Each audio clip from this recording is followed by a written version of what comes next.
Let's talk for a moment about third-party grading and authentication and how that's impacted the business today. I get a lot of questions about should I get this graded or not, and I'm not the right person to ask for that, but certainly the role of authentication and grading has never been more important, I would think, right? No, 100%. Yeah, especially it just draws an even line in the sand, right? And it sets a trust factor that I don't have to sell. I feel like if you have to sell trust, that's an issue in terms of a dealer.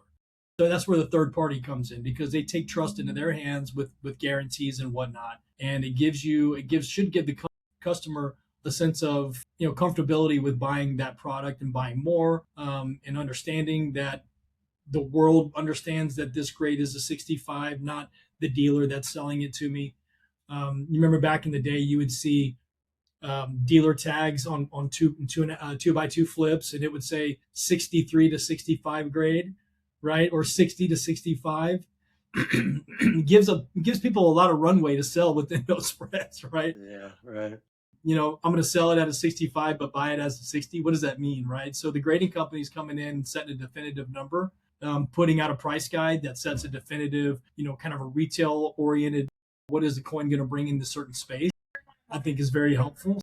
No, I don't think, I think that there's really truly never been a better time to be into that space because I haven't spoken to them, but I can imagine that their backlogs are all pretty long with certifying stuff. That's what they tell me too. It's Is that what they say? Oh yeah, yeah. Yeah. I spoke with John Albanese the other day, and he's like, he goes, we just can't get to them.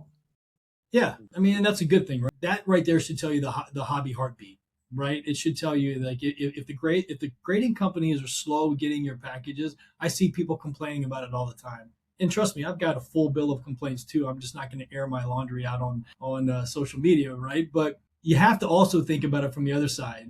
Kind of like the glass is half full. It's like, well, that means there's a lot of demand, and if there's a lot of demand, that means that your products are probably not losing money as they sit. Good point. Yes. There's That's a good deal. Good deal. Well, let's kind of reflect and maybe look ahead a moment. So, obviously being named to the most influential people put you, alongside with collectors, grading executives, legacy dealers who've been named there. Your father, obviously a top 10 person, has been 5 years in a top row in 10, terms of us. top Top 10. 10. Top I'm 10. gonna. Your dad is a top 10 person influencer in the space. And That's disrespectful. obviously the legacy that your company and your family has built speaks for itself. And so, what does that recognition perhaps maybe mean for you and your family? I mean, I think it just shows you what kind of father we have, right? What kind of man that my dad is, and the way that he does business, and the way that he's taken time with all three of the boys to really make sure that we all understand and understand our own business models and hire the right employees and just keep a culture that makes people want to stay with you and work hard. I don't think it. I mean, for me, we just work hard. We got a great team here, my brother and I. We got some great friends that work with us and for us, and a lot of goals and a lot of bigger dreams that we're going to continue to chase. So being named that is great, but I think it really speaks more. It's a good testament